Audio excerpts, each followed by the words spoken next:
Hi guys, எல்லோரும் எப்படி இருக்கீங்க? இன்றைக்கி வந்துட்டு வைகுண்ட ஏகாதசி இல்லைங்க, சொர்க்கவாசல் எப்படி திறப்பாங்களா? அதனால் எங்கள் ஊரில் இருக்கக்கூடிய சரணாராயண பெருமாள் கோவிலுக்கு தாங்க நாங்கள் ஃபேமிலியோடு வந்திருக்கோம்.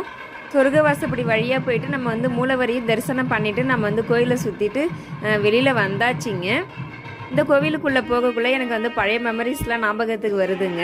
அப்போல்லாம் ஸ்கூல் டேஸில் மார்கழி மாதம் வந்துட்டாலே 30 நாளும் கோயிலுக்கு போவோங்க. காலையில் அம்மா வந்துட்டு 4 மணிக்கெலாம் எழுப்பி விட்ருவாங்க. வாசலில் கலர் குழம்பாவு போட்டுட்டு தலையில் தண்ணி ஊற்றிக்கிட்டு அதுவே போட்டிக்கிட்டு கோயிலை போய் சுற்றிட்டு வருவாங்க. ரொம்ப ஜாலியாக இருக்கும் அந்த டைமெல்லாம். இப்போ நான் அதெல்லாம் ரொம்ப மிஸ் பண்ணுறேங்க மேரேஜுக்கு அப்புறம்.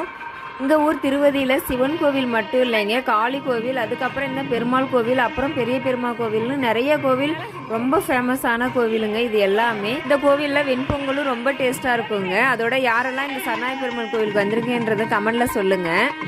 காலையிலவே அம்மா கோவிலுக்கு வந்துட்டு போயிட்டாங்க. அதுக்கப்புறம் நம்ம கூடயும் ஒரு டைம் வந்திருந்தாங்க. அதோட வீட்டுக்கு வந்துட்டு சாமி கும்பிட்டாச்சு.